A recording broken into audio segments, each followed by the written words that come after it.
Death was being written in stone millions of years before humans existed, not as gentle fading or peaceful endings, but as violent snapshots frozen mid-catastrophe. These weren't deaths that came quietly in the night.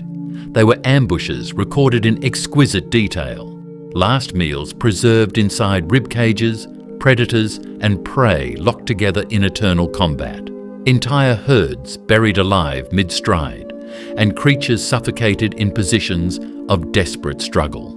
The fossil record isn't just a library of ancient life. It's a crime scene archive spanning hundreds of millions of years, preserving moments of terror, violence, and sudden extinction with stunning clarity. Fossilization itself is extraordinarily rare. Most animals that die are consumed, scattered, or decomposed within days.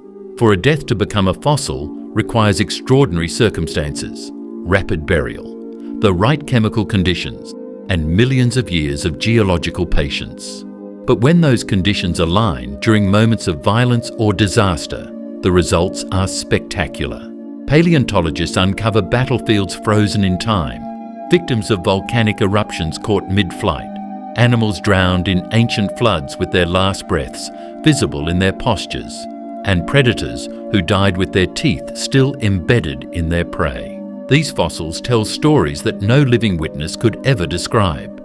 They reveal hunting strategies of extinct predators, show us how ancient animals defended themselves, expose the catastrophic events that could wipe out entire ecosystems in hours, and demonstrate that the prehistoric world was far more brutal than any modern wilderness. Every bone position, every tooth mark, every trace of struggle adds another sentence to a narrative written in calcium and stone. What makes these deaths scientifically invaluable is their completeness. Unlike the fragmentary remains that dominate paleontology, a tooth here, a bone fragment there, catastrophic deaths often preserve entire skeletons in their final positions. These specimens become windows into behavior, ecology, and the precise mechanics of ancient violence. They show us not just what these creatures look like, but how they lived, how they fought, and exactly how they died. The fossils we'll examine represent some of the most dramatic deaths ever preserved. They span from the Cambrian explosion, when the first predators learned to kill, through the age of armored fish and giant arthropods, past the rise and fall of early land animals, and into the Permian catastrophe that nearly ended complex life entirely. Each death tells a unique story, but together they reveal a deeper truth. The history of life on Earth has always been written in blood, and the fossil record preserves that violence with unflinching honesty. The Trilobite Massacre, Cambrian feeding frenzies frozen in stone. The shallow Cambrian seas were carpeted with trilobites, armored arthropods that had dominated ocean floors for millions of years, their segmented bodies perfectly adapted for crawling, burrowing, and rolling into defensive balls. They were everywhere, from tropical shallows to deep ocean basins, their calcite exoskeletons making them nearly invulnerable to the soft-bodied predators of their time. Then the rules changed. New predators evolved jaws, grasping appendages, and the intelligence to exploit weaknesses in trilobite armor. The massacre that followed left evidence scattered across Cambrian fossil beds, trilobite shells crushed, punctured, and torn apart in feeding frenzies that marked the birth of true predation. The most compelling evidence comes from sites in Utah and British Columbia, where paleontologists discovered mass accumulations of damaged trilobite remains. These weren't fossils showing normal molting or natural death. The shells bore distinctive bite marks, crushing injuries, and systematic dismemberment patterns that could only come from deliberate attacks. Some trilobites were found curled in defensive positions, their bodies compressed by forces that cracked their armor like nutshells. Others showed puncture wounds arranged in precise patterns, the signature of anomalocaris appendages, those fearsome frontal claws that could grasp and manipulate prey with surgical precision. Anomalocaris left calling cards on its victims.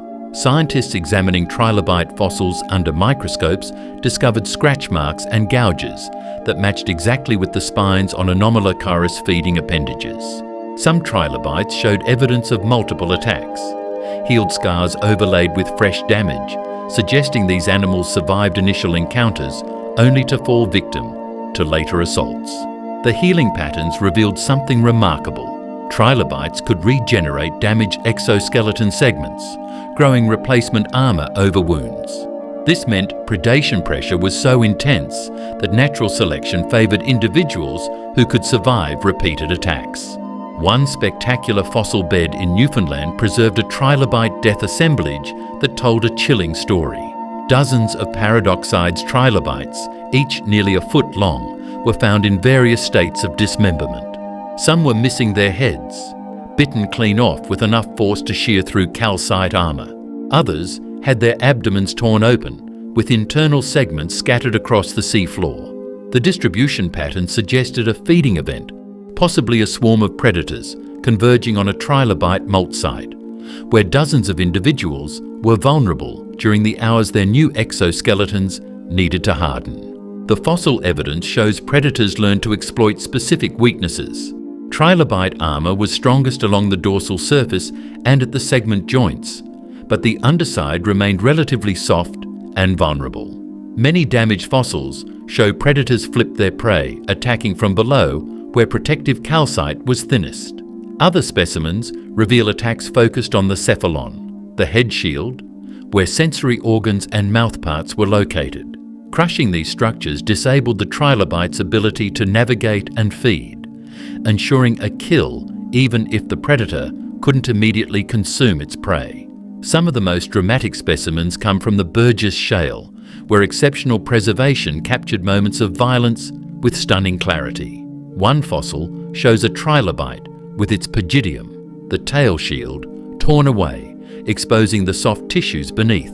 The damage pattern indicates a powerful bite delivered from behind, likely ambushing the trilobite as it crawled across the seafloor. Another specimen preserves a trilobite rolled into a defensive ball, its segments locked together, but with crushing damage across multiple sections that suggest a predator simply applied enough pressure to crack the entire structure.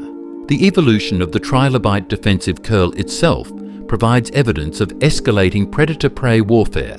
Early trilobites had limited ability to enroll their bodies. As predation pressure increased through the Cambrian, species evolved more sophisticated enrollment mechanisms, tighter fits between segments, interlocking structures that prevented prying, and pygidial spines that protected vulnerable gaps. Fossils preserve this arms race in detail, showing progressively better defended trilobites alongside evidence of increasingly aggressive predatory strategies. Chemical analysis of Cambrian rocks surrounding trilobite death assemblages revealed another layer to these prehistoric massacres.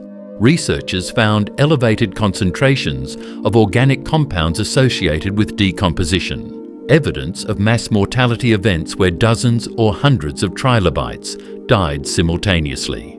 These weren't gradual accumulations of shells over centuries.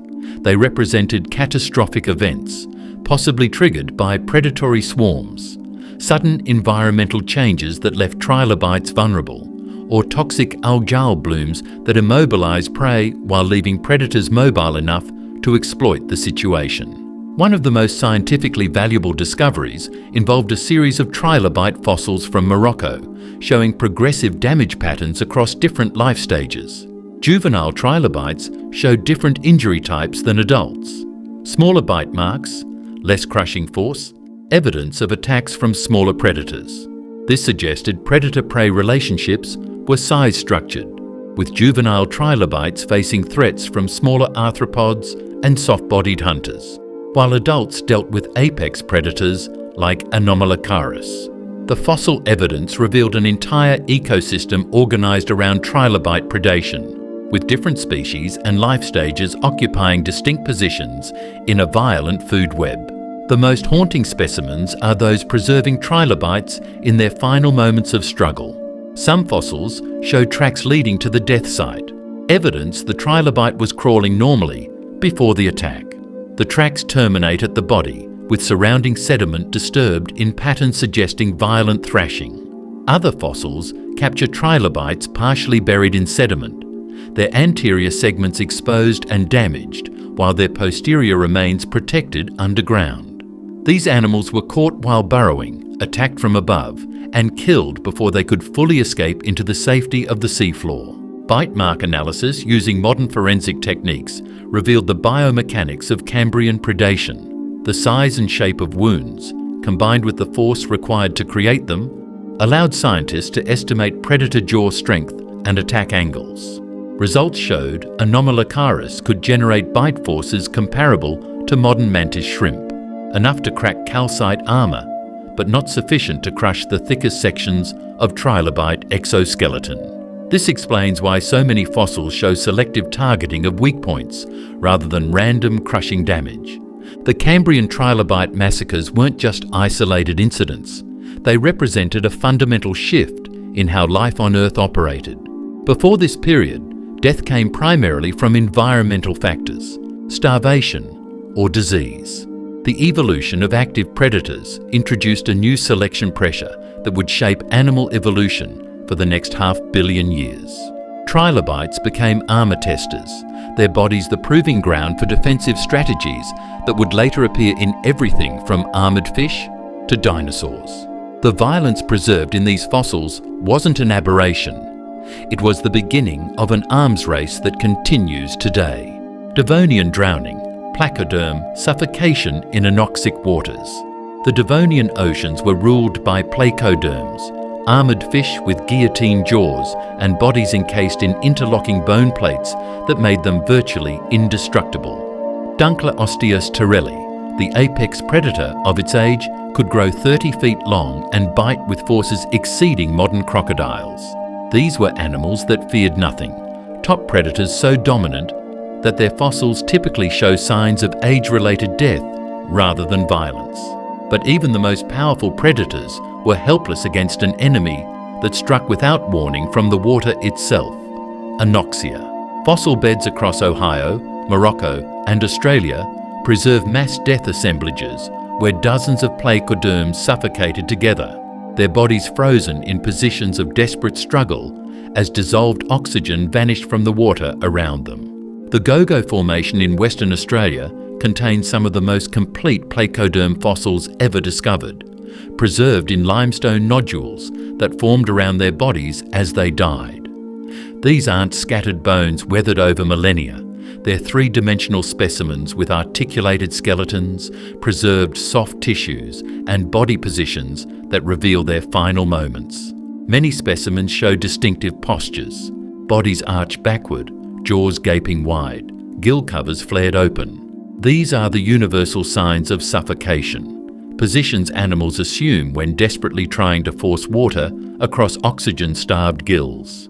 The chemistry of the surrounding rock tells the story of what killed them. Layers containing placoderm death assemblages show distinctive geochemical signatures: elevated organic carbon, absence of bioturbation from burrowing organisms, and presence of pyrite crystals that form only in oxygen-depleted conditions. These markers indicate anoxic events, periods when ocean stratification prevented oxygen-rich surface waters from mixing with deeper layers. Bottom waters became biological dead zones, and anything living there faced a simple choice: swim to the surface or suffocate. Placoderms, for all their armour and power, were poorly equipped for that choice. Their heavy bone plates made them negatively buoyant. They sank naturally and had to constantly swim to maintain position in the water column. Most species were benthic predators that hunted along the seafloor, ambushing prey from below or using their powerful jaws to crush armoured fish and invertebrates. When anoxic conditions developed, these bottom-dwelling hunters found themselves in lethal environments with no escape.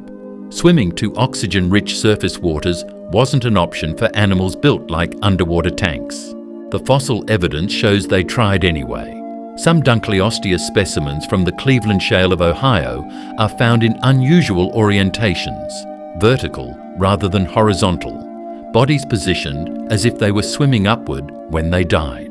Sediment analysis around these fossils indicates they died in deeper water but were found in slightly shallower deposits, suggesting they managed to swim partway toward the surface before oxygen deprivation overwhelmed them. Their gill structures show damage consistent with hypoxic stress, tissue breakdown, cellular collapse, and chemical changes that occur when respiratory organs fail. Mass mortality events preserved in Moroccan fossil beds reveal the speed and scope of these anoxic catastrophes. Entire ecosystems are frozen in place. Placoderms of multiple species, from small foot-long hunters to massive apex predators, all dead within the same stratigraphic layer. The size diversity indicates this wasn't a selective kill targeting weak or old individuals. Young, healthy, powerful animals died alongside everything else. The deposits also contain arthropods, early sharks, and bony fish, all showing the same suffocation signatures. These were ecosystem-wide collapses that killed indiscriminately. One of the most scientifically valuable discoveries came from studying the stomach contents of suffocated placoderms. Several specimens preserved their last meals, partially digested fish, crushed arthropods, and in one remarkable case, another smaller placoderm. The presence of undigested food indicates these animals died suddenly, without the gradual starvation that would occur during a prolonged environmental stress. They were hunting, feeding, and functioning normally right up until the moment oxygen levels crashed. The chemistry of the stomach contents also reveals something unexpected. The prey items showed no signs of hypoxic stress, meaning they were caught and eaten before the anoxic event began. Juvenile placoderms appear more commonly in anoxic death assemblages than adults, and their distribution patterns suggest behavioral differences that proved lethal. Young placoderms likely occupied shallower nursery areas, while adults roamed deeper hunting grounds.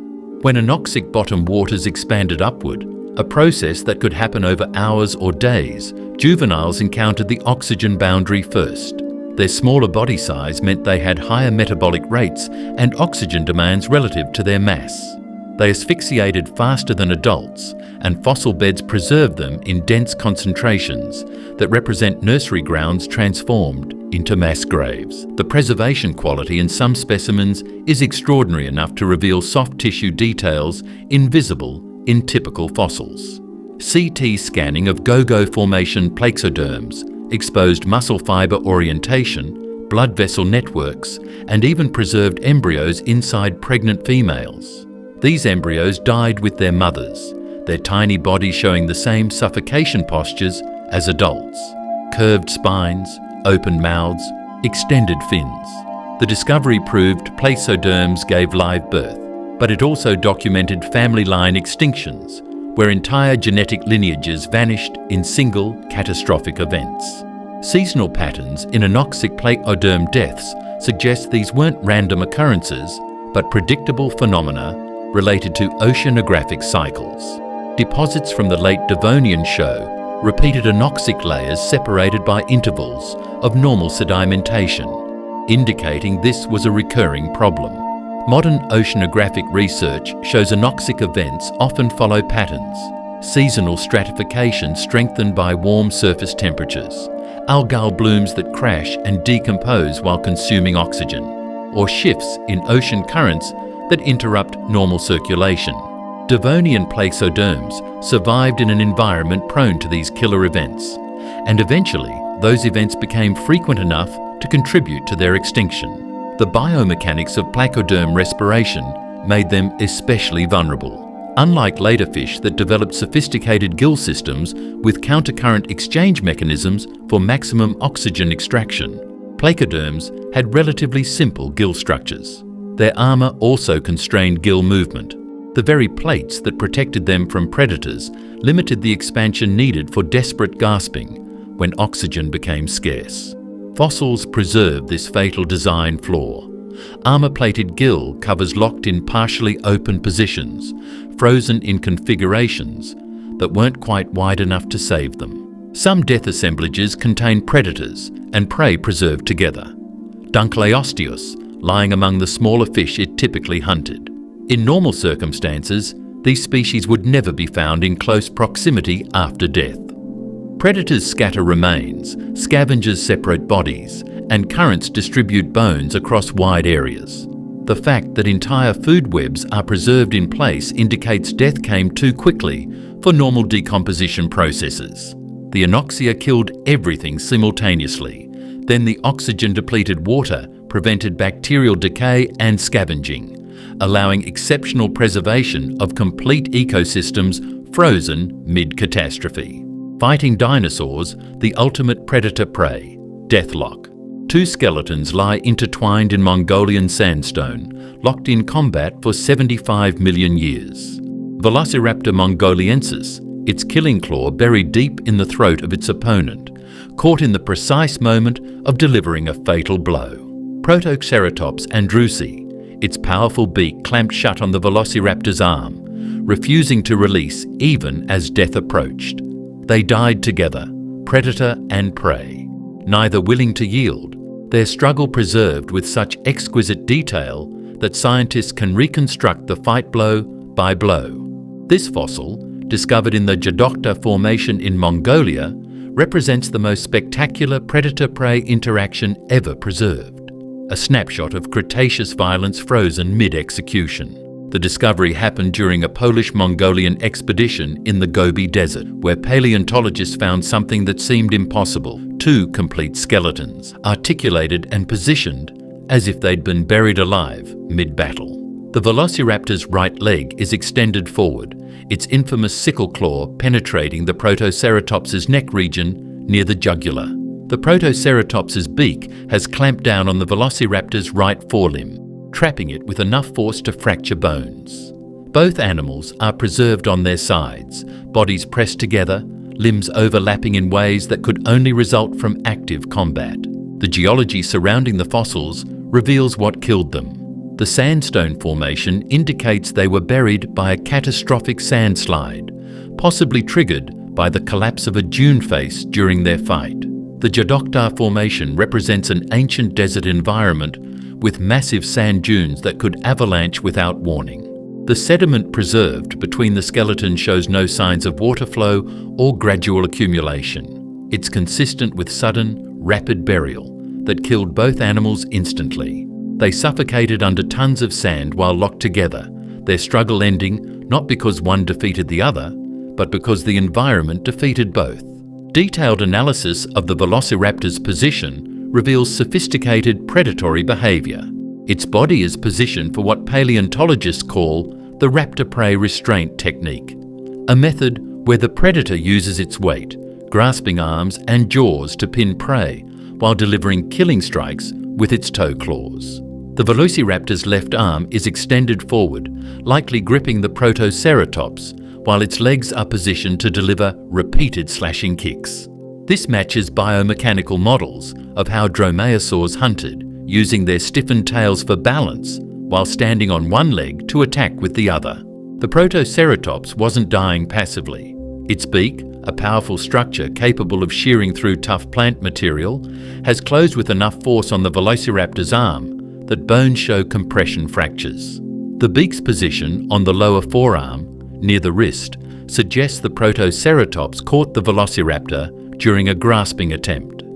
Ceratopsians were known for defensive aggression when cornered, and this specimen demonstrates that even prey animals could inflict serious damage on predators. The arm injury would have been crippling if the velociraptor had survived, potentially career-ending for a predator that needed both forelimbs to grasp struggling prey. The positioning of the velociraptor's killing claw provides evidence for how these predators actually used their most famous weapon. The claw penetrated the Protoceratops's neck region at an angle that suggests precision targeting rather than random slashing. The velociraptor wasn't trying to disembowel its prey, a common misconception about raptor hunting, but rather to sever major blood vessels or damage the windpipe. The claw's position near the throat indicates the velociraptor understood anatomy well enough to target the most vulnerable areas. This specimen transformed scientific understanding of dromaeosaur predatory behavior from speculation based on claw morphology to direct observation of the killing technique in action. Wear patterns on both skeletons suggest this wasn't their first encounter. The Protoceratops shows healed rib fractures consistent with previous raptor attacks. evidence it had survived earlier predation attempts. The velociraptor's teeth show wear patterns typical of animals that regularly bite into bone and tough tissues. These were experienced combatants, predator and prey, that had likely encountered each other's species many times before. The fatal encounter, preserved in stone, represents a culmination of an evolutionary arms race. Predatory adaptations meeting defensive capabilities in a struggle that ended in mutual destruction. The completeness of both skeletons is scientifically extraordinary. Most fossils represent isolated bones or partial remains scattered by scavengers and geological processes. The fighting dinosaurs preserve every detail: complete skulls, full limb structures, articulated vertebrae, even the delicate bones of hands and feet.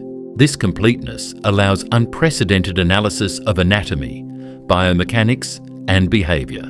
Scientists use the specimen to understand muscle attachment points, calculate bite forces, model range of motion in joints, and test hypotheses about predatory tactics that would be impossible with fragmentary remains. CT scanning of the fossils revealed additional details invisible to external examination. The Protoceratops's ribcage shows damage consistent with velociraptor hand claws, indicating the predator was gripping its prey's body, trying to maintain position during the attack. Internal bone structures in the velociraptor's leg show stress patterns consistent with powerful kicking motions. The density and arrangement of bones in both skulls provided data about brain size, sensory capabilities, and nervous system organization. These internal details transformed the fighting dinosaurs from spectacular fossils into comprehensive biological datasets. The fossil's cultural impact rivals its scientific importance. It's been featured in museums worldwide, appeared in documentaries, and influenced popular depictions of dinosaur behavior. Velociraptor was an active predator, suggesting instead it might have been primarily a scavenger. The fighting dinosaurs ended that debate. There was direct evidence of aggressive predation, sophisticated hunting tactics, and the willingness to attack large, dangerous prey. The specimen proved that even small dinosaurs were formidable predators when equipped with the right tools and tactics. Some aspects of the fossil remain debated. A few researchers suggested the animals might have died separately and been positioned together by geological processes. But sedimentological analysis consistently supports simultaneous burial during active combat. Others proposed the Protoceratops was already dead and the velociraptor was scavenging, but the defensive posture and active bite on the predator's arm contradict that interpretation. The overwhelming evidence indicates genuine predator-prey interaction interrupted by sudden catastrophe. The fighting dinosaurs represent more than spectacular preservation. They're a philosophical statement about the fossil record itself. Fossilization typically favors quiet deaths in low-energy environments where bones can be buried gently and preserved intact. Violent deaths usually scatter remains, destroy evidence, and create conditions hostile to preservation. This specimen demonstrates that under exactly the right circumstances, even the most violent moments can be frozen forever, providing windows into ancient behavior that no amount of anatomical study could reveal. The Mongolian sandstone holds a moment of pure drama. Two animals fighting for survival, both losing, their struggle becoming one of paleontology's greatest treasures. Dinosaur embryo death traps, unhatched lives, frozen in eggs. The nesting grounds of Cretaceous dinosaurs became graveyards for generations yet unborn, where eggs containing fully developed embryos were buried before hatching, preserving dinosaur development at every stage from conception to the moment of hatching. These weren't stillbirths or failed clutches. They were healthy embryos killed by sudden catastrophe while waiting to emerge. The fossil record preserves their bodies curled inside eggs, some with egg teeth ready to crack shells, others with partially broken eggs where hatching had begun but never finished. These tiny skeletons reveal dinosaur reproduction with unprecedented detail, while documenting mass mortality events that killed thousands of future animals before they could take their first breath. The most spectacular discoveries come from the Xixia Basin in China's Henan province, where paleontologists found literally thousands of dinosaur eggs, some isolated, others in clutches, many containing preserved embryos. The eggs represent multiple dinosaur species, primarily oviraptorosaurs and hadrosaurs, buried during repeated flooding events that transform nesting colonies into fossil beds. The geology shows distinct layers, each representing a separate nesting season catastrophically ended by river floods that buried eggs under meters of sediment. Generation after generation of dinosaurs returned to these nesting grounds, and generation after generation died before hatching. The embryonic skeletons provide windows into dinosaur development previously available only through speculation. Eggs containing early-stage embryos show tiny, incomplete skeletons with oversized heads and stubby limbs, features common in vertebrate embryos. Mid-stage embryos reveal developing features that identify species: distinctive skull shapes, specialized teeth, nascent crests or horns. Late-stage embryos are nearly complete dinosaurs, fully formed and ready to hatch. Their positioning inside eggs shows they adopted species-specific hatching postures, with heads tucked against the body and legs drawn up, the same position modern birds use when preparing to break free.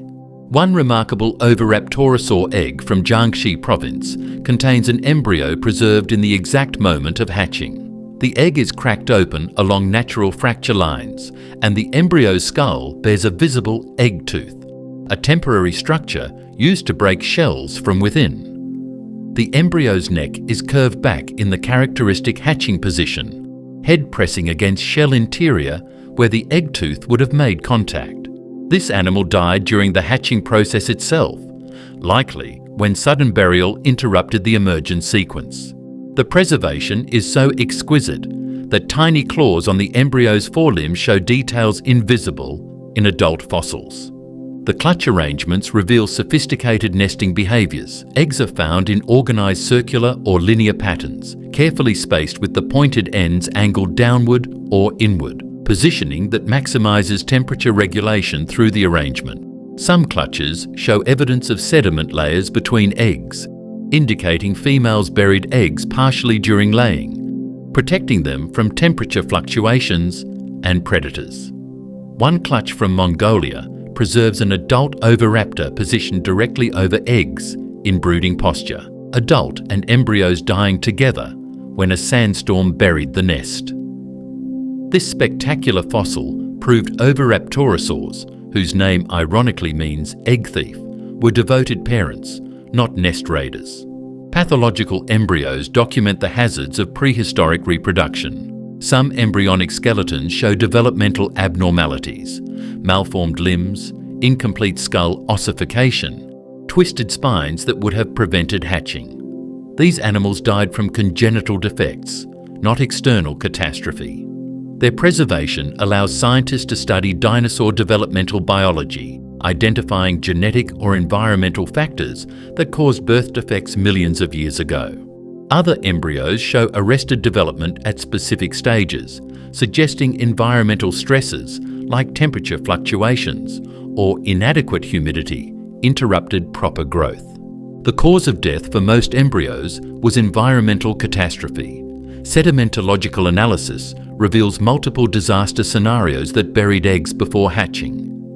Seasonal flooding was most common, rivers overflowing their banks during monsoon rains, covering low-lying nesting areas with meters of sediment in hours. The weight and rapid accumulation suffocated embryos still, depending on gas exchange through porous shells. Some egg deposits contain volcanic ash layers, indicating eruptions buried nests under toxic particles that blocked shell pores and poisoned developing animals through chemical exposure. Drought killed embryos through different mechanisms. Some fossil sites show eggs with unusually thick, dense shells, and embryos whose bones indicate dehydration stress. These clutches were laid during dry seasons, when females may have produced extra thick shells to prevent moisture loss. But the reduced porosity also restricted oxygen transfer. Embryos suffocated inside their own protective shells when environmental conditions shifted. Other drought-killed clutches show evidence of prolonged incubation. Eggs that should have hatched remained buried as parents continued incubation through extended dry periods, eventually dying when food and water sources vanished. Predation appears in the fossil record through distinctive damage patterns. Some eggs show puncture holes that match theropod teeth, with embryonic remains partially extracted. Predators raided nests, consuming embryos. Other clutches bear scratching damage consistent with mammalian predators digging up eggs. A few specimens preserve embryos with broken bones that healed before death, suggesting some eggs were damaged but not destroyed, allowing embryos to continue development despite injuries. These animals survived initial attacks only to die from subsequent disasters. The temporal distribution of embryo-bearing eggs reveals seasonal nesting patterns. By dating multiple fossil layers, researchers determined oviraptorosaurs nested during specific months, likely timed to seasonal food availability or climate conditions. Mass mortality events during nesting seasons created concentrated fossil deposits, while years with good conditions left little evidence because eggs successfully hatched. The presence or absence of embryo fossils therefore documents not just reproduction, but also environmental variability. Good years versus catastrophic years preserved in the rock record. Size variation among embryos within single clutches indicates asynchronous development. Not all eggs in a clutch were laid simultaneously, and embryos matured at different rates. Some clutches preserve both early and late-stage embryos together, showing females continued laying eggs over extended periods while earlier eggs were already incubating.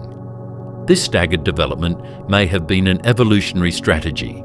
If disaster struck, at least some embryos might survive, but it also meant entire developmental sequences could be captured when catastrophe buried clutches containing multiple stages. Eggshell microstructure reveals incubation strategies that contributed to mortality risk. Thin-shelled eggs required constant brooding to maintain temperature and humidity, making clutches vulnerable when parents fled from threats or died from disasters. Thick-shelled eggs were more independent, but also restricted oxygen transfer, requiring longer incubation periods that extended vulnerability windows. The evolutionary trade-offs visible in eggshell structure show dinosaurs faced no perfect solution. Every adaptation that solved one problem created another. Chemical analysis of embryonic bone tissue revealed unexpected details about prenatal growth. Some embryos show evidence of extremely rapid development, growing from fertilization to hatching ready in just weeks, faster than modern reptiles but similar to birds. This rapid development may have been an adaptation to reduce exposure time to nest predators and environmental hazards. Other species showed slower development, taking months to reach hatching size. These differences correlate with adult body size and ecological niche, revealing diversity in dinosaur reproductive strategies comparable to modern animals. Devonian armor failure, placoderm, predation marks. The armored titans of the Devonian seas evolved bone plates thick enough to stop most attacks, interlocking structures that turned their bodies into living fortresses, and crushing jaws powerful enough to bite through anything. Yet fossils preserve evidence that even the most heavily armored placoderms weren't invulnerable. Their remains show bite marks, crushing damage, and puncture wounds that reveal other predators could crack their defenses. These weren't minor injuries from unsuccessful attacks. The fossil record contains placoderm skeletons with catastrophic damage, armor plates shattered by enormous bite forces, bones crushed and consumed, entire sections of protective plating torn away and discarded. The Devonian wasn't a world of impenetrable defenses. It was an arms race where armor evolved alongside increasingly powerful weapons, and the fossils show moments when weapons won. The most dramatic evidence comes from Dunkleosteus, remains bearing damage from other large placoderms. One skull from the Cleveland Shale of Ohio shows massive crushing injuries to its dorsal armor plates, the thick bones protecting the animal's back. The damage pattern indicates a powerful bite delivered from above, with force concentrations matching jaw mechanics of large arthrodioplacoderms. This fossil documents apex predator on apex predator violence, where even the most formidable animals weren't safe from their own kind. The injuries were fatal. The skull shows no healing, indicating the victim died from this attack. Smaller placoderm species show even more dramatic predation evidence. Bothriollepus, a heavily armoured antiarch common in Devonian freshwater systems, frequently appears with distinctive damage to its boxy head shield. Multiple specimens show puncture wounds, crushing injuries, and torn edges where armour plates were pried apart. The damage patterns match larger placoderm jaw structures, proving these small armoured fish were prey, despite their defences. Some fossils preserve attacks that penetrated armour completely, punctures that went through thick bone plates and into the body cavity, killing the animal instantly. Bite mark analysis using forensic techniques reveals the mechanics of armour-breaking attacks. Researchers created three-dimensional models of placoderm jaws and armour, then simulated bites using finite element analysis, computer modelling that calculates stress distribution through materials. Results showed that while placoderm armour could resist direct crushing from most predators, it was vulnerable to leverage attacks where jaws gripped armour plates and twisted, exploiting weak points at plate boundaries. Several fossils preserve exactly this damage, plates torn along suture lines where they connected, evidence of predators learning to exploit architectural weaknesses. One remarkable specimen from Scotland preserves a complete predation sequence. A mid-sized placoderm skeleton shows initial bite damage on tail armour, followed by more severe injuries progressively forward along the body, ending with catastrophic skull damage. The sequence suggests a predator attacked from behind, disabling the tail first to prevent escape, then worked forward systematically breaking through armour until reaching vital organs. This wasn't frenzied feeding. It was methodical dismantling of prey by a predator that understood how armoured animals were constructed. Chemical analysis of bones surrounding bite marks revealed additional violence details. Trace element studies showed areas of rapid bone remodelling around some injuries, evidence the victim survived initial attacks long enough for healing processes to begin before succumbing to wounds. These animals endured attacks that shattered their armour, escaped their predators, and lived days or weeks before dying from infection, blood loss, or organ damage. Their fossils preserve extended suffering rather than quick deaths. Predator tooth fragments embedded in placoderm armour provide direct evidence of weapon versus armour dynamics. Several heavily armoured specimens contain broken tooth tips lodged in bone plates, abandoned when predator teeth fractured against armour too thick to penetrate. These failed attacks demonstrate armour's effectiveness. Predators broke their own teeth trying to kill heavily protected prey. However, the presence of tooth fragments also proves predators were attempting these attacks despite the risks, suggesting prey value justified weapon damage. Some of the most unusual damage appears on placoderm jaws themselves, bite marks on the biting apparatus. These represent face-to-face combat between similarly sized predators, likely during territorial disputes or competition for resources. One Dunkley osseous jaw shows crushing damage on its bony shearing edges, indicating it was bitten by another individual while the jaw was closed or nearly so. This suggests aggressive head-to-head encounters where placoderms tried to destroy each other's primary weapons. Modern animals rarely show comparable injuries because most predatory conflicts involve posturing rather than mutual destruction. But Devonian placoderms apparently fought with lethal intent. Size class analysis reveals predation pressure varied across placoderm life stages. Juvenile fossils show dramatically higher rates of predation damage than adults. Nearly half of young placoderm fossils bear attack marks versus less than 10% of adults. This pattern indicates armour effectiveness increased with size, making small individuals vulnerable while large adults were relatively safe. The evolutionary implication is significant.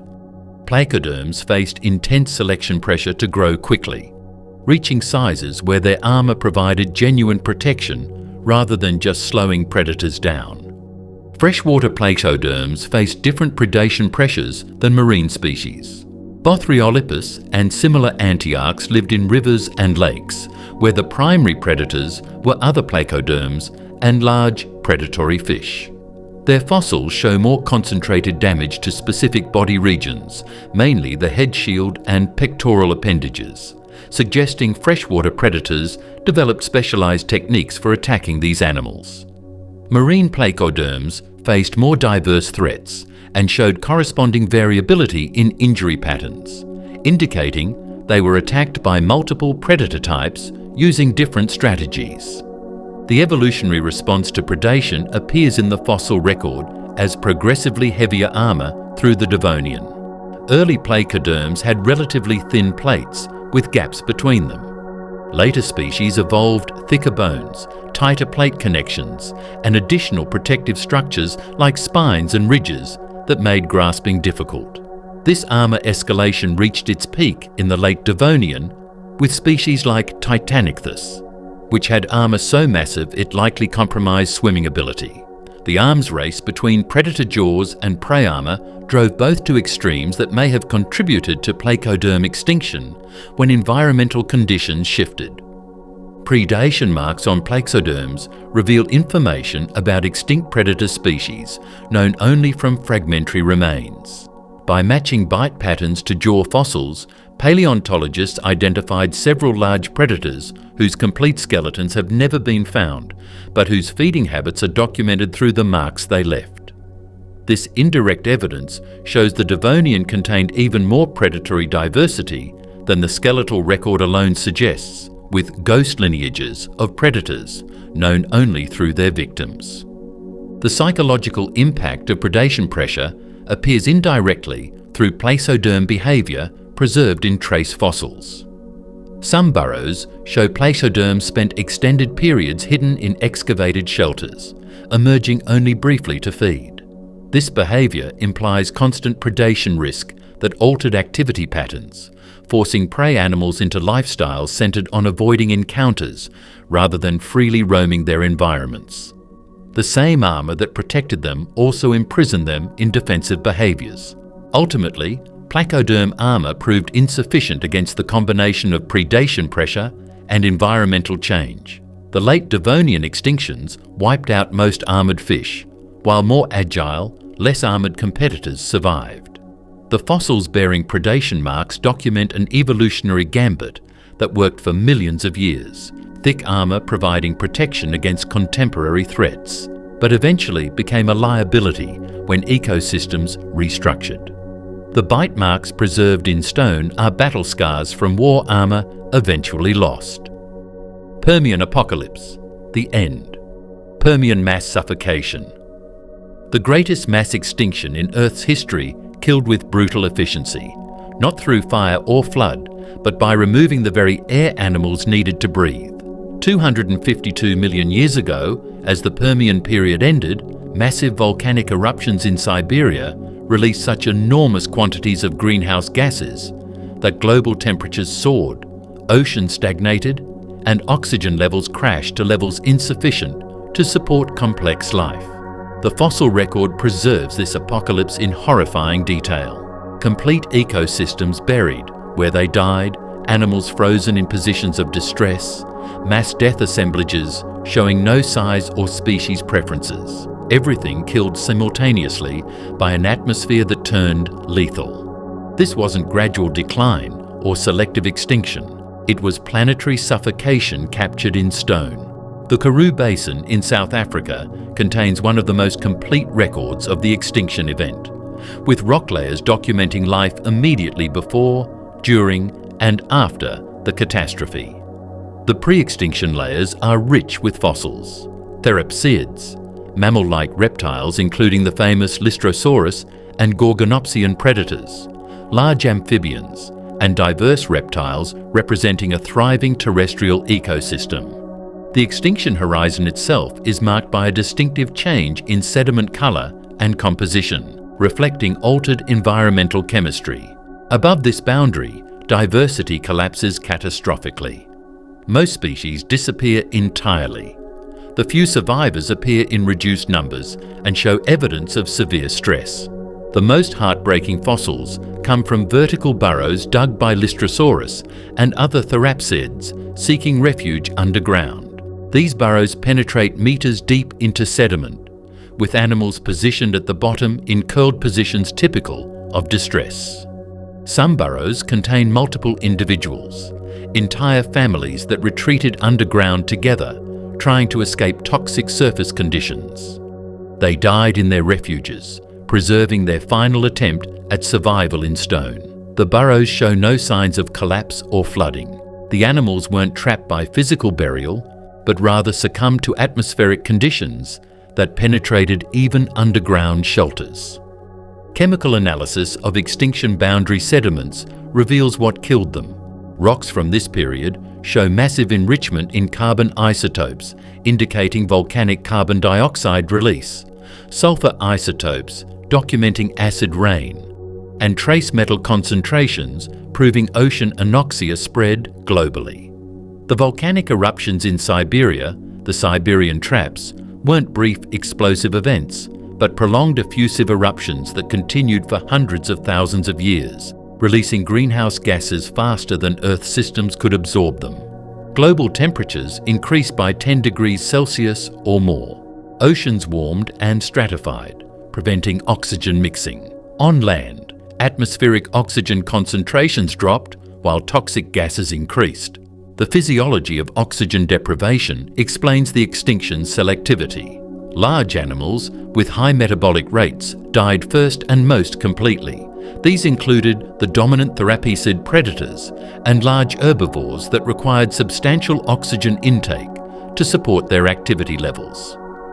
Smaller animals and those with lower metabolic demands had slight advantages, explaining why some small reptiles and amphibians survived while megafauna vanished. The fossil record shows this size-selective extinction clearly. Pre-extinction deposits contain animals of all sizes, while post-extinction layers preserve mainly small-bodied species. Marine fossils document even more dramatic devastation. Reef ecosystems that had thrived for millions of years collapse completely. Trilobites, survivors of multiple previous extinctions, disappeared forever during the end Permian event. Brachiopods that had dominated seafloors since the Cambrian declined to near extinction.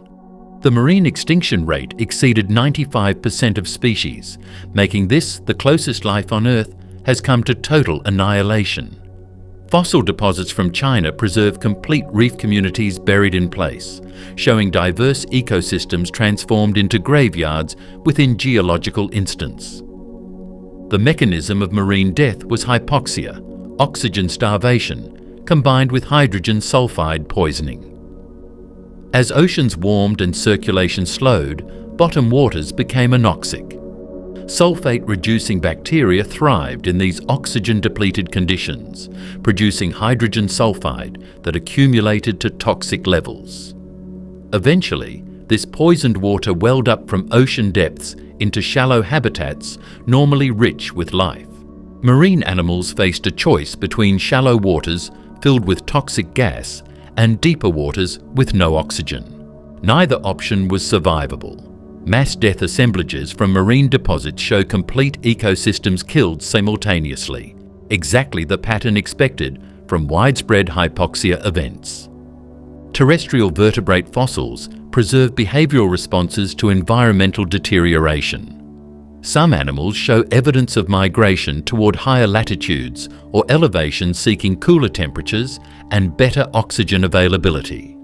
Trackways document animals moving in consistent directions away from equatorial regions. But these migrations failed. Fossils show migrants died along their routes, bodies preserved in death marches toward refugees that didn't exist. The extinction was global and total. There were no safe zones where life could persist unchanged. Plant fossils reveal ecosystem collapse from the bottom up. Swamp forests that dominated late Permian landscapes show rapid die-offs, with standing dead trees preserved in situ. The forests were replaced by lower diversity assemblages dominated by a single genus, Pluramea, a small plant that thrived in disturbed conditions. This disaster flora colonized landscapes where complex ecosystems previously existed, creating simplified plant communities that persisted for millions of years before diversity began recovering. The loss of forest cover accelerated erosion, filled rivers with sediment, and further degraded environmental conditions. The fossil record documents the extinction speed through precise stratigraphic correlation. In well-studied sections, the transition from diverse pre-extinction fauna to impoverished survival fauna occurs within centimetres of rock, representing perhaps thousands to tens of thousands of years. By geological standards, this is instantaneous. For the animals living through it, the catastrophe unfolded over generations, each one facing progressively more hostile conditions until the extinction threshold was crossed and ecosystems collapsed completely. Recovery took millions of years. The early Triassic fossil record shows depleted ecosystems with low diversity, simplified food webs, and evidence of ongoing environmental instability. Lystrosaurus, a medium-sized herbivorous therapacide, dominated Triassic landscapes almost to the exclusion of other animals, representing perhaps 95% of terrestrial vertebrate fossils in some deposits. This Lystrosaurus survival interval lasted over 1 million years before ecosystems began diversifying again. The dominance of a single species indicates ecosystems remain too unstable to support complex communities. Some species survived by possessing specific adaptations that became crucial during the extinction. Lystrosaurus had a wide geographic range, tolerance for varied environmental conditions, the ability to burrow, and relatively low oxygen requirements compared to other therapicids. These traits, unremarkable during normal times, became survival advantages during catastrophe. The fossil record shows Lystrosaurus thrived not because it was competitively superior, but because it was uniquely suited to tolerate environmental extremes that killed everything else. The end Permian extinction reset evolution, eliminating dominant groups and creating ecological opportunities for survivors. Therapsides never recovered their pre-extinction diversity or dominance. They were replaced by archosaurs, the lineage that would produce dinosaurs. The extinction created the conditions for dinosaur evolution by removing competitors and predators that had previously dominated terrestrial ecosystems. In this sense, the Permian catastrophe was the event that made the dinosaur era possible, though that was little consolation for the countless species that died in atmospheric collapse. Modern research continues revealing the extinction's complexity. Recent studies identified multiple pulses of extinction rather than a single event, with several extinction peaks separated by brief recovery intervals. Each pulse was triggered by renewed volcanism or environmental feedback loops that prevented stable recovery. The extinction wasn't a single catastrophe, but rather a cascading series of collapses, where ecosystems repeatedly attempted recovery only to be struck again by fresh disasters. Jurassic coastal catastrophe, ichthyosaur, birth canal, deaths. The Jurassic seas were ruled by ichthyosaurs, dolphin-shaped marine reptiles that had abandoned land completely, evolving live birth to reproduce entirely in water. These apex predators could dive to crushing depths, chase prey at speeds exceeding modern dolphins, and grow to lengths rivaling modern whales. Yet their reproductive biology created a deadly vulnerability that the fossil record preserves in heartbreaking detail. Females giving birth in shallow coastal waters, caught by sudden storms or tidal shifts, dying with partially born infants still trapped in their birth canals. The Holzmaden Shale of Germany contains dozens of these maternity deaths, complete skeletons of adult females with infant skeletons positioned precisely where they would be during labour, preserving the exact moment when birth became death. The most famous specimen shows an adult Stenopterygius female approximately 2 meters long, with an infant emerging tail first from her body cavity. The infant's skull remains inside the mother while its body extends outward, frozen mid-delivery for 180 million years. This isn't a case of predation or scavenging. The infant skeleton is perfectly articulated and positioned exactly as it would be during live birth. Chemical analysis of surrounding sediment shows the area was shallow coastal water, probably a sheltered bay, where pregnant females congregated for birthing. The geological evidence indicates a sudden storm surge or underwater landslide buried both mother and infant, while birth was in progress. Multiple specimens showing similar preservation patterns indicate this wasn't an isolated tragedy, but a recurring phenomenon. At least 15 Holzmaden ichthyosaurs preserve females with infants in various stages of delivery. Some with infants completely inside body cavities ready to emerge, others with infants halfway born, and a few with infants completely delivered, but still connected by umbilical structures. The diversity of birth stages captured suggests the death event struck a birthing colony where multiple females were giving birth simultaneously or in close temporal succession. This provides direct evidence that ichthyosaurs, like modern dolphins and whales, use specific locations as maternity areas where pregnant females gathered for protection during their most vulnerable period. The preservation of soft tissue details is extraordinary.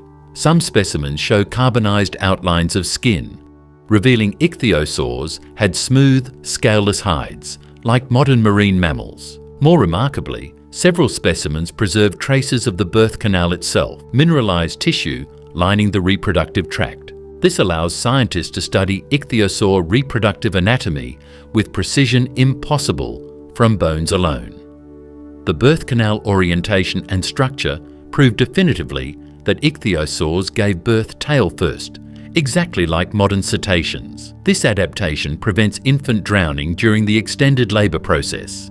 If the head emerged first, the infant would begin breathing while still partially inside the mother and drown before birth.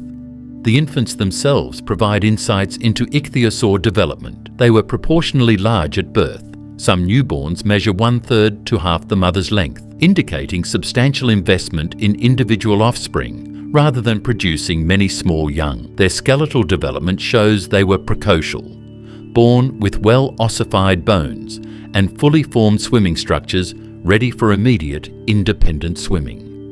This matches modern dolphin biology, where calves can swim alongside mothers within hours of birth. However, being precocial didn't help when catastrophe struck during delivery. The infants were as helpless as their mothers while physically connected during labor.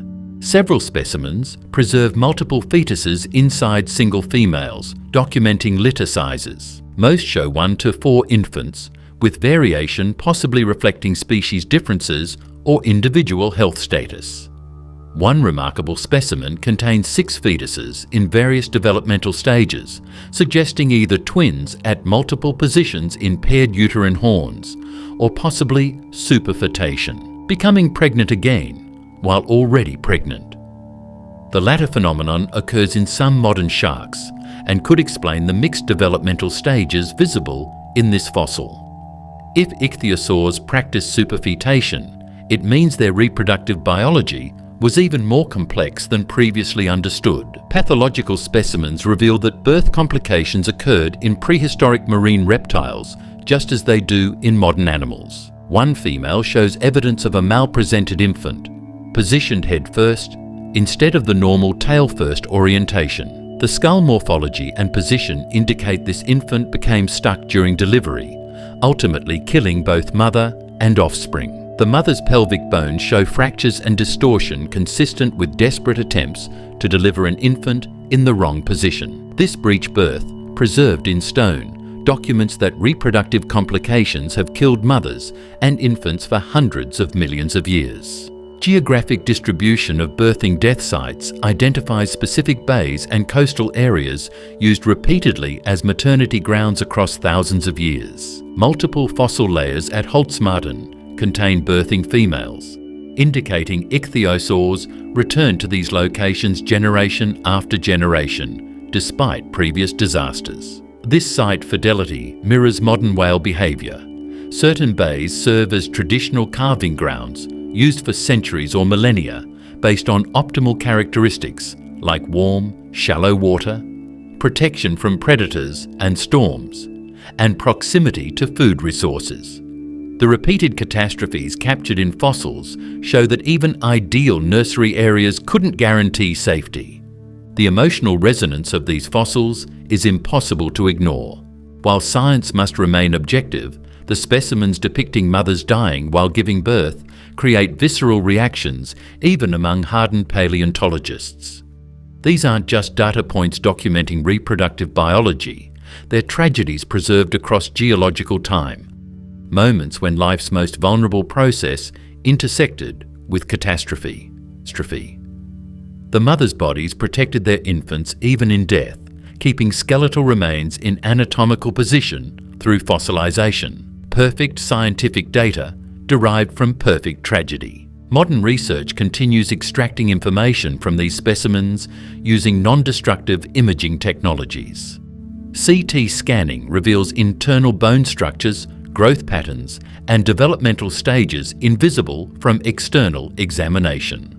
Chemical microsampling analyzes isotope ratios that document maternal diet, migration patterns, and environmental conditions during pregnancy. Each new technology applied to these century-old specimens reveals additional layers of information, ensuring that even though these animals died in tragedy, their preserved bodies continue contributing to scientific understanding. The ichthyosaur birthing deaths ultimately document a fundamental truth about reproduction in marine vertebrates. The transition from internal development to live birth in open water creates vulnerability windows where environmental catastrophe, Cretaceous ceratopsian bone beds, herd annihilation events. The Badlands of Alberta and Montana preserve some of the most spectacular death assemblages in paleontology. Massive bone beds containing dozens to hundreds of ceratopsian dinosaurs killed simultaneously and buried together. These aren't gradual accumulations of bones deposited over centuries.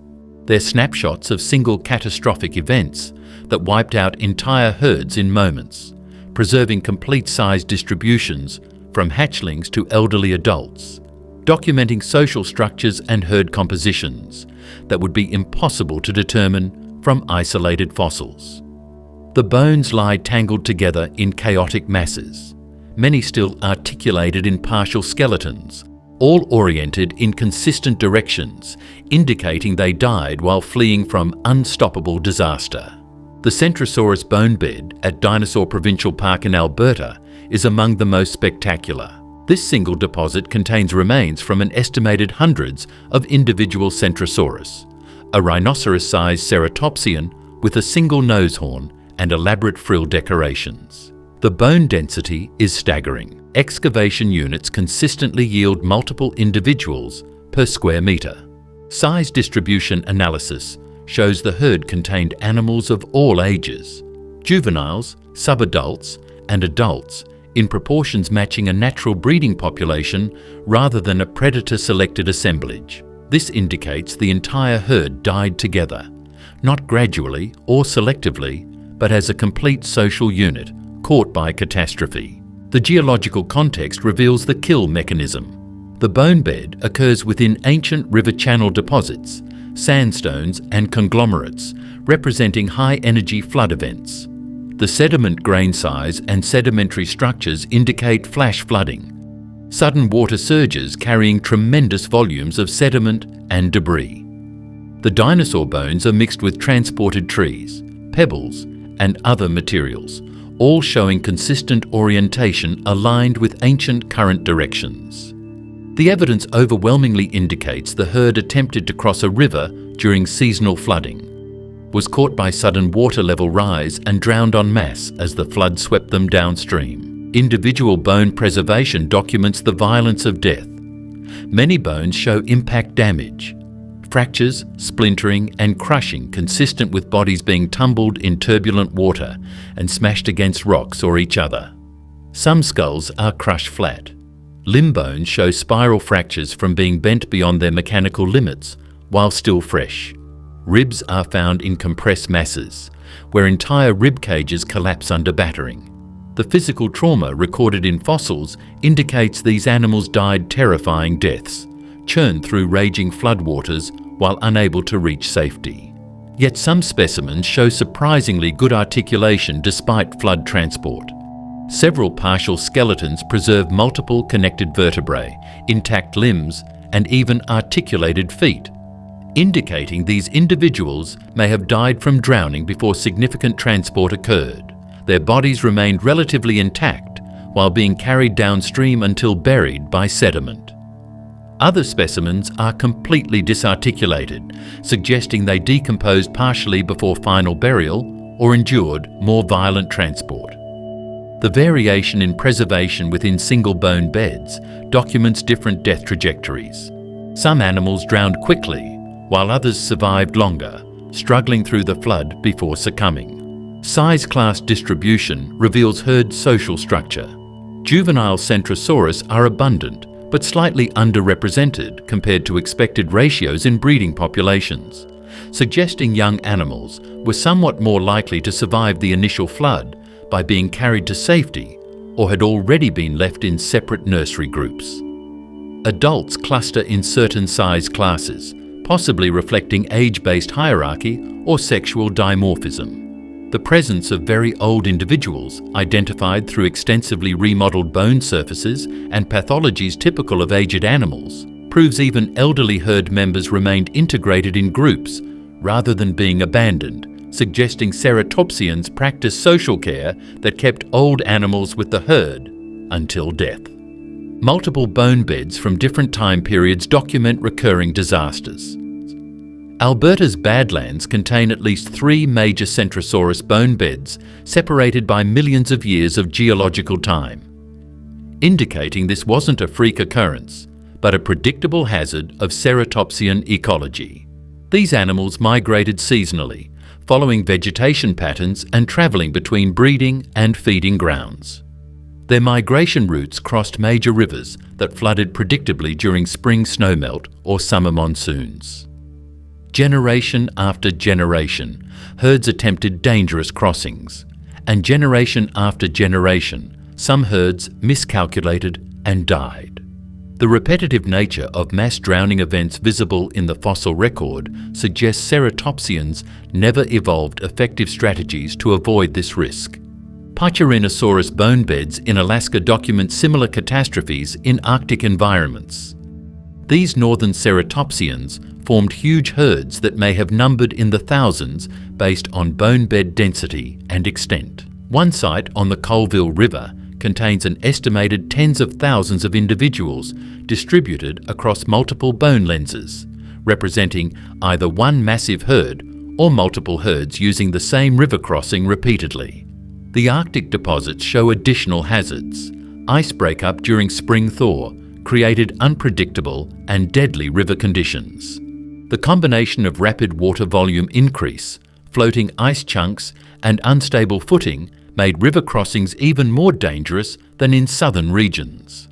Taphonomic analysis reveals some animals survived initial drowning but died from injuries sustained during the flood. Bones showing partially healed fractures prove these individuals lived days to weeks after the catastrophe before succumbing to their wounds. Other bones show infection, osteomyelitis and periostitis indicating bacterial invasion of traumatic injuries. These survivors provide tragic footnotes to the main disaster. Escaping the flood itself wasn't sufficient to ensure survival if injuries proved ultimately fatal. The walking wounded eventually collapsed and died, their bodies potentially scavenged by predators or smaller floods that deposited them in bone beds separate from the main drowning victims. Predator associations with ceratopsian bone beds reveal ecological interactions. Some deposits contain tyrannosaur teeth and shed tooth fragments mixed with ceratopsian remains, indicating predators found these mass death sites and fed extensively. One remarkable specimen preserves a tyrannosaur tooth embedded in a Centrosaurus vertebra, showing the predator was biting carcasses with enough force to break teeth. The abundance of tyrannosaur evidence at some bone beds suggests these sites attracted multiple individual predators and possibly created temporary feeding aggregations, where normally solitary hunters gathered to exploit superabundant food resources. The ultimate lesson from ceratopsian bone beds is that even successful evolutionary strategies carry inherent risks. Herding provided protection from predators, efficient resource exploitation, and social support systems.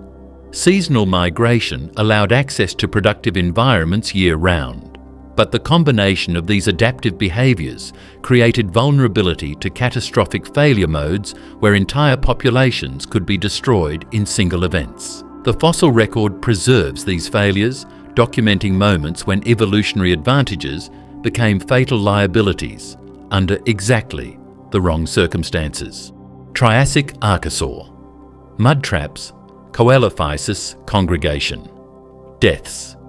The Ghost Ranch Quarry in New Mexico contains one of the most enigmatic mass death assemblages in paleontology.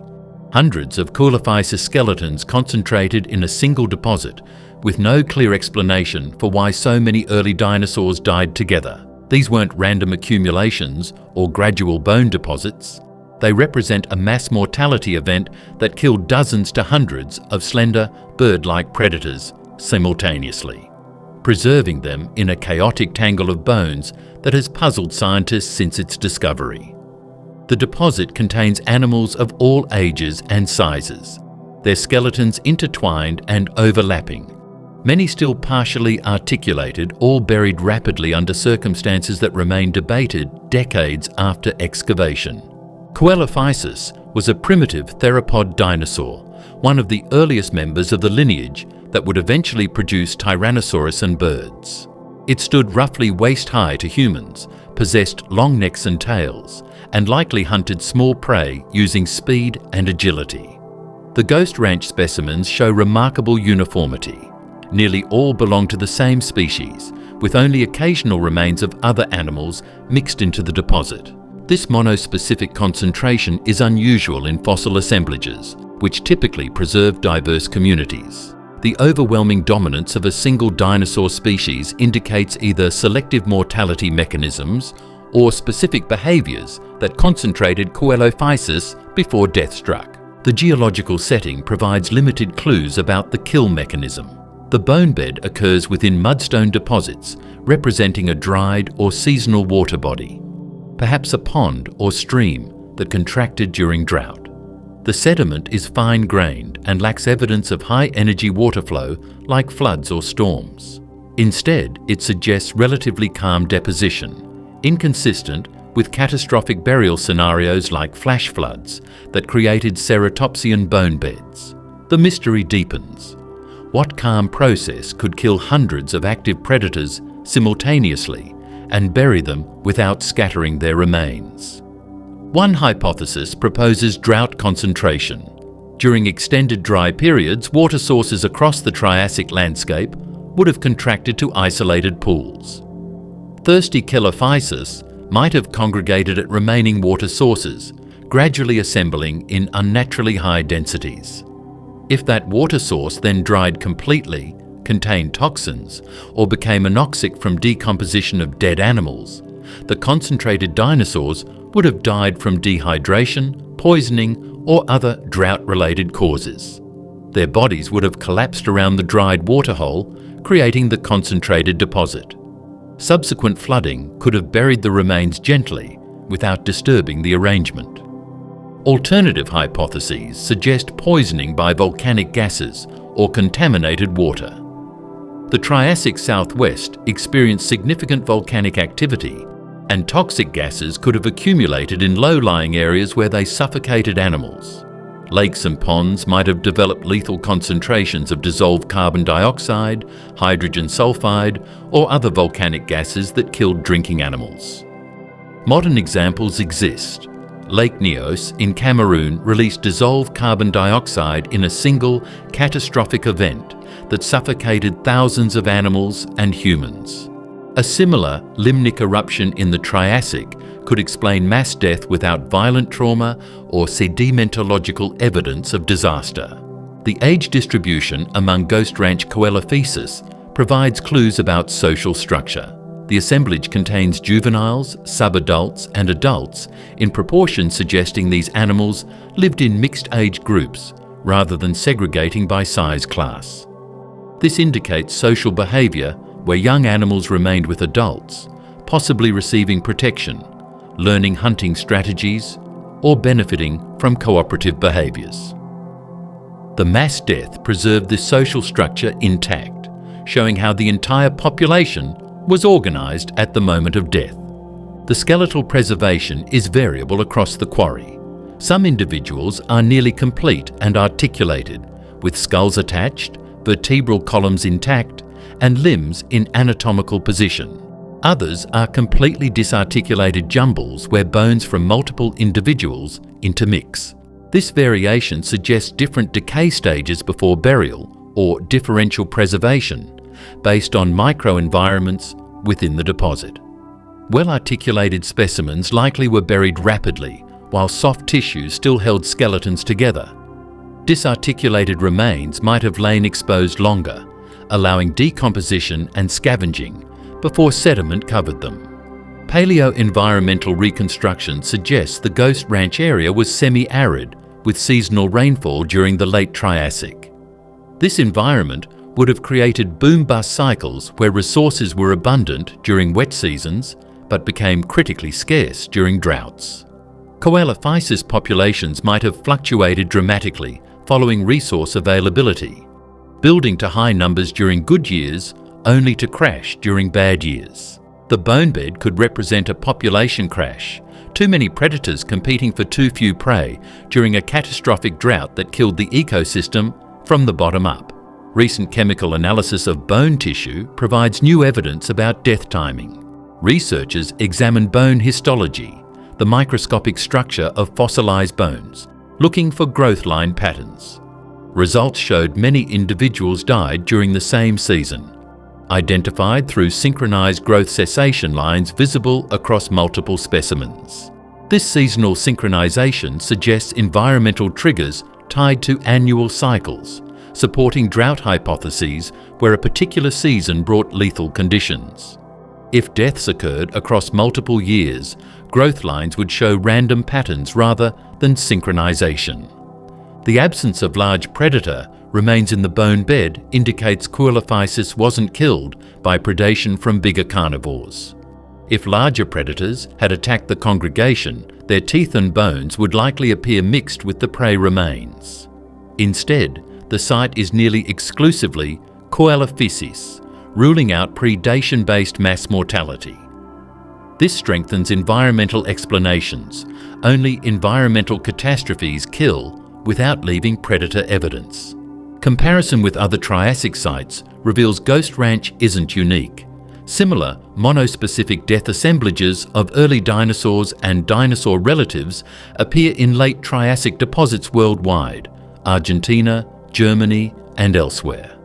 The recurring pattern suggests early dinosaur ecology commonly included behaviours or environmental vulnerabilities that led to mass mortality events. Whether through drought congregations, social behaviours that concentrated populations, or susceptibility to environmental toxins, early dinosaurs repeatedly experienced catastrophic population crashes preserved as dense bone beds. Eocene volcanic lake deaths. Messel pit preservation. The Messel pit in Germany preserves one of Earth's most complete snapshots of Eocene life, an ancient lake that became a death trap for everything that lived near it. 47 million years ago, this volcanic crater filled with water rich in dissolved gases, creating conditions that killed animals through toxic fumes, sudden water eruptions, or simple drowning, then preserved their remains with such exquisite fidelity that soft tissues, colours and stomach contents survived fossilization. The Messel deposits contain complete skeletons of horses, bats, birds, insects, fish and reptiles, many frozen in lifelike positions that show they died suddenly without struggle. The preservation quality is unparalleled. fur and feathers appear as carbonized films, gut contents remain intact, showing final meals, and even pregnant animals preserve fetuses inside their bodies. This wasn't normal fossilization, this was mummification in toxic lake water followed by mineral replacement. The lake's killing mechanism operated through volcanic gas emissions. The Messel crater was a maar, a low-profile volcanic explosion crater formed when rising magma encountered groundwater, creating steam explosions that blasted a deep pit. After the initial eruption, the crater filled with rainwater, creating a lake roughly 1 kilometre across and 200 metres deep. But the volcanic conduit beneath remained active, periodically releasing gases, primarily carbon dioxide, that dissolved into lake waters. Under normal conditions, these gases remained trapped in deep water by density stratification. Occasionally, however, the stratification broke down and dissolved gas erupted from lake depths, releasing toxic clouds that suffocated nearby animals. The preservation mechanism was anoxic lake water containing minimal oxygen and abundant dissolved minerals. Dead animals sinking into these waters didn't decompose normally because scavenging bacteria and organisms couldn't survive the anoxic, mineral-rich environment. Instead, bodies settled into soft lake mud, where bacterial activity was minimal. Minerals in the water gradually replaced organic tissues, creating fossils that retain three-dimensional structure and sometimes even cellular details. The anoxic conditions that made the lake lethal also made it an exceptional preservation environment. Death and fossilization were directly linked through chemistry. The animal diversity preserved at Messel documents an entire Eocene ecosystem. Early horses, Propaleotherium and Eurohippus, appear complete with preserved hooves and stomach contents showing they browsed on leaves from subtropical forests. Bats preserved wing membranes showing exact wing structure and proving these mammals had already evolved sophisticated flight capabilities by the Eocene. Birds include everything from primitive owls to early relatives of modern songbirds, many with preserved feathers showing colour banding. The ecosystem was lush, warm and diverse, dramatically different from modern Germany's temperate environment. One of Messel's most famous fossils is Ida, a nearly complete early primate skeleton marketed as a potential link to human ancestry, though later analysis showed it belonged to a different primate lineage. Despite the overhyped claims about its evolutionary position, Ida remains scientifically important for its exceptional preservation. The skeleton is 95% complete, includes preserved soft tissue outlines, and contains identifiable stomach contents, leaves and seeds from the primate's last meal. The specimen shows how Messel preservation captured not just bones, but biology, allowing paleontologists to study diet, habitat use, and behaviour from single fossils. Pregnant animals at Messel provide extraordinary reproductive biology data. Several specimens preserve females with fetuses inside body cavities, captured at various pregnancy stages. One pregnant mare contains a nearly full-term foal positioned for birth, documenting that Eocene horses practice the same live birth process as modern horses. A pregnant bat shows a fetus that would have been born within days, proving bats gave live birth rather than laying eggs, confirming their mammalian reproduction. These maternity deaths created scientific goldmines, revealing reproductive biology that's rarely fossilized. The insect fossils at Messel demonstrate preservation at microscopic scales. Beetles preserve iridescent exoskeleton colors through structural features that survived fossilization. Dragonflies show wing venation patterns allowing species-level identification. Ants appear in various castes, showing the social structure existed 47 million years ago. The diversity is staggering. Thousands of insect species are represented, documenting an Eocene ecosystem where invertebrate diversity likely matched or exceeded modern tropical forests. Many species have modern descendants, allowing researchers to track 47 million years of evolutionary change. Fish fossils show different preservation than terrestrial vertebrates because fish lived in the lake rather than falling in after death. Many fish are found in positions suggesting they died from toxic water conditions. Bodies curved, mouths open, gills flared. When lake stratification broke down or volcanic gases dissolved into water, fish suffocated just like terrestrial animals breathing toxic air. Some fish fossils preserve stomach contents showing they were actively feeding when death struck, indicating the toxic events came without warning that fish could detect in time to avoid poisoning. The lake eventually filled with sediment over hundreds of thousands of years, layer by layer capturing deaths from recurring toxic events. The Messel Oil Shale, the rock formation containing these fossils, is hundreds of meters thick, representing roughly 600,000 years of deposition. Within this time frame, thousands of individual death events are preserved, each representing moments when volcanic gases erupted and killed nearby animals. The recurring catastrophes created an extraordinary fossil record documenting ecosystem stability and change through an extensive Eocene time window. Modern research continues extracting data from Messel specimens. Advanced imaging reveals structures invisible to traditional microscopy. Chemical analysis identifies pigment molecules in preserved feathers and scales, documenting actual colours rather than inferring them from structure. Biomolecular techniques have even recovered amino acid sequences from some exceptionally preserved specimens, pushing back the boundaries of what's possible in ancient biochemistry.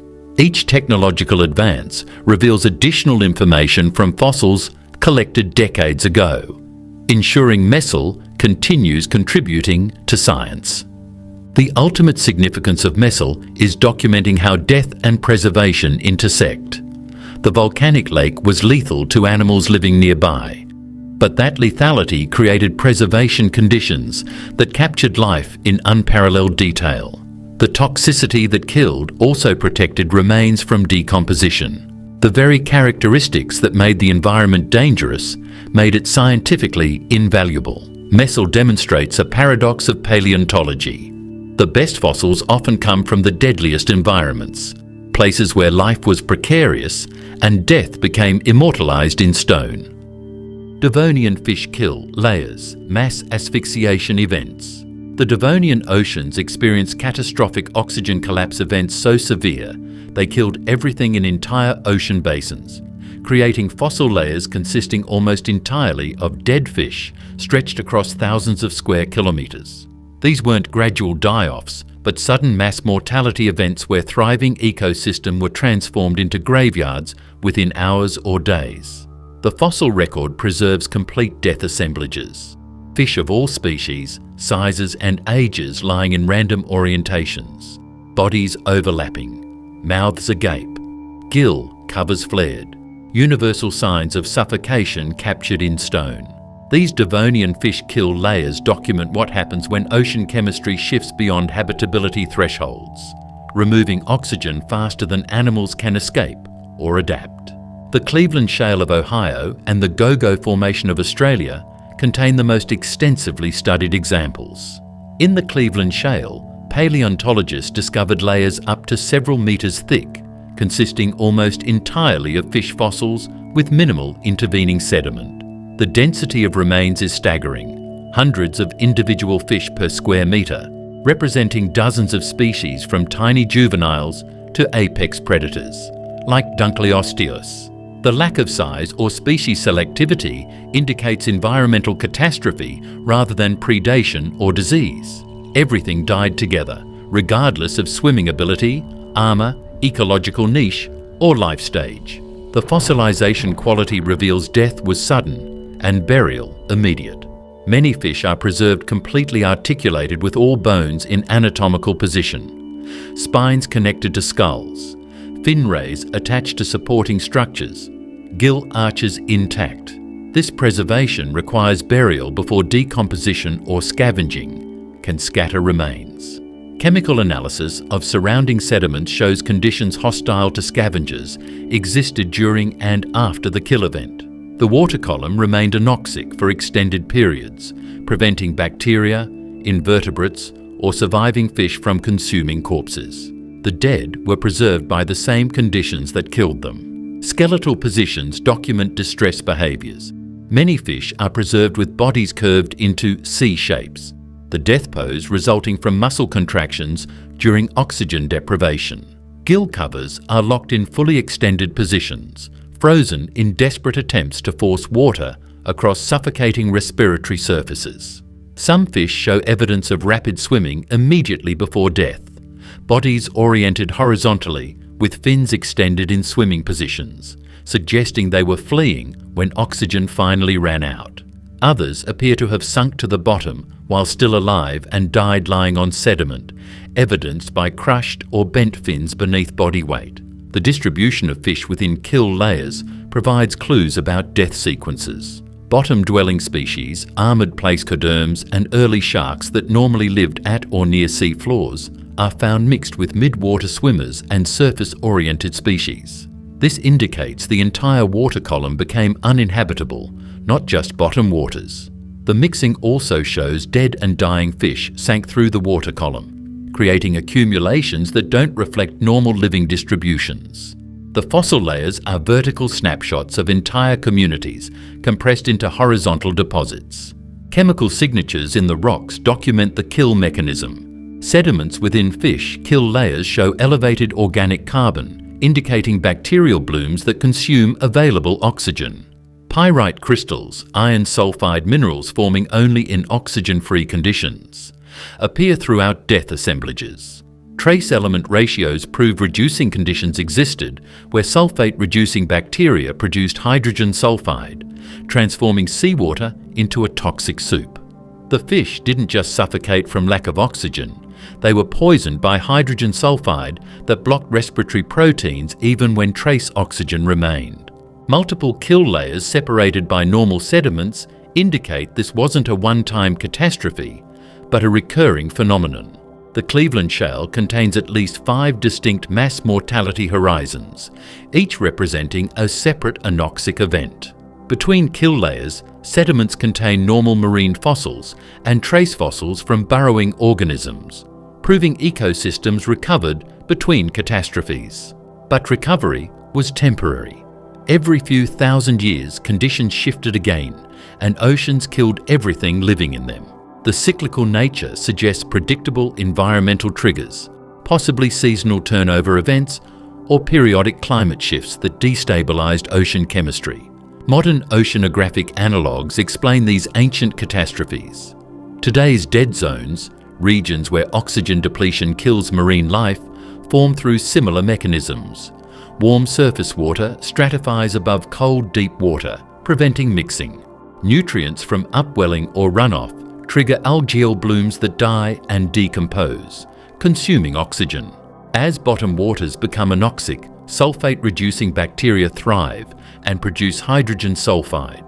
The parallels between modern dead zones and Devonian fish kill layers are striking, suggesting the same ocean chemistry that occasionally devastates today's fisheries was operating in more extreme fashion during the Paleozoic. Some kill events show evidence of fish attempting mass migrations to escape anoxic waters. Trackways and churned sediments at kill layer bases indicate intense swimming activity immediately before death. Some deposits contain fish oriented consistently in one direction, suggesting coordinated movements toward perceived refuge areas. But the geographic extent of kill layers, sometimes hundreds of kilometers, indicates there were no safe zones within swimming distance. Fish that attempted escape simply died exhausted in water that was lethal everywhere. Juvenile fish make up disproportionate percentages of some kill assemblages, indicating nursery areas were hit particularly hard. Young fish have higher relative metabolic rates and less ability to swim long distances seeking better water. When oxygen crashed in shallow coastal nurseries, exactly the areas where algal blooms and anoxia often initiated, entire year classes of multiple species died simultaneously. These juvenile mass mortalities appear in the fossil record as size-restricted death assemblages, where all individuals are similar sizes, representing single recruitment cohorts wiped out before reaching maturity. The recovery time after each event appears in the fossil record as barren intervals above kill layers where few fossils appear. These gaps represent periods when oceans remained too hostile for recolonization, or when surviving populations were too depleted to leave significant fossil records. Eventually, normal marine sediments resume, containing diverse fossils of healthy communities. The cycle from thriving ecosystem to mass death to recovery might span thousands to tens of thousands of years. Rapid by geological standards, but representing hundreds to thousands of fish generations. Some species survived kill events better than others, leaving clues about tolerance mechanisms. Primitive lung-breathing fish like dipnoans show lower mortality rates in some deposits, likely because they could gulp surface air when dissolved oxygen vanished. Other survivors include species with extremely low metabolic rates or those capable of entering dormancy during stress. These physiological advantages, minor under normal conditions, became survival determinants during oxygen crises. Over repeated kill events spanning millions of years, selection pressively favoured oxygen stress tolerance, driving evolution of respiratory innovations that would eventually enable vertebrates to colonise land. The Devonian fish kill layers remain stark reminders that Earth's oceans have repeatedly turned lethal to the life they support. The fossils preserve ecosystems at their moment of collapse, complete communities frozen mid-catastrophe in positions that reveal their final, desperate moments.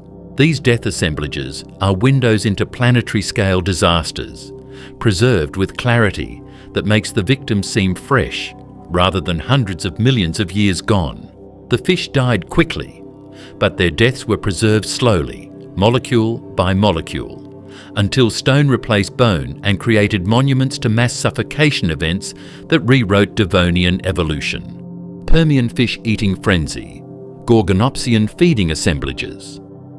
The predators of the late Permian world were Gorgonopsians, saber-toothed proto-mammals that ruled terrestrial ecosystems with crushing jaws and slicing teeth designed for killing large prey.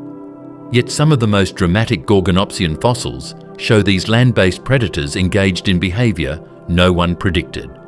Feeding on fish in river systems, competing with amphibians for aquatic prey, and occasionally dying while fishing. Their bodies preserved with fish remains in their jaws or stomach cavities. These fossils document behavioural flexibility that allowed Gorgonopsians to exploit multiple food sources, but they also capture moments when fishing expeditions went wrong. Predators drowned, trapped by floods, or killed by collapsing riverbanks while pursuing meals that swam just out of reach. The most spectacular evidence comes from South Africa's Karoo Basin, where multiple Gorgonopsian species are found in association with abundant fish fossils. These aren't random co-occurrences. The predators and fish appear together in specific sedimentary contexts representing ancient rivers, lake margins, and floodplain pools. Some Gorgonopsian specimens contain fish bones in positions indicating stomach contents. The fish remains show damage consistent with Gorgonopsian teeth, punctures and cuts from serrated canines and crushing from powerful jaws. These predators were actively hunting and consuming fish despite being terrestrial animals more commonly associated with hunting land-based herbivores. One remarkable specimen preserves a mid-sized Gorgonopsian with a large fish partially inside its jaws, frozen in the act of feeding. The fish, a paleoniscoid approximately 30 centimetres long, shows clear bite marks from Gorgonopsian teeth, and its position indicates the predator was manipulating it with its mouth when death intervened. The geological context shows rapid burial by river flood, suggesting the Gorgonopsian was fishing at water's edge when sudden water level rise caught it. The predator refused to abandon its meal even as floodwaters rose, ultimately drowning while still holding the fish. This fossil captures the fatal intersection of predatory persistence and environmental catastrophe. The fish species appearing with Gorgonopsian remains were substantial animals, Not small prey items, but fish approaching the size of modern salmon or carp. Some paleoniscoids reached lengths exceeding half a metre and possessed heavy scales and robust skeletons. Catching these fish required strength and determination. They weren't easy prey that Gorgonopsians could casually pluck from water. The effort investment suggests fish represented important protein sources, valuable enough to justify the energy expenditure and risk of fishing. Pathologies on Gorgonopsian skeletons provide evidence that fishing was hazardous. Several specimens show healed injuries to forelimbs and skulls consistent with impacts against rocks, the kind of trauma that occurs when animals slip on wet stones or misjudge water depth.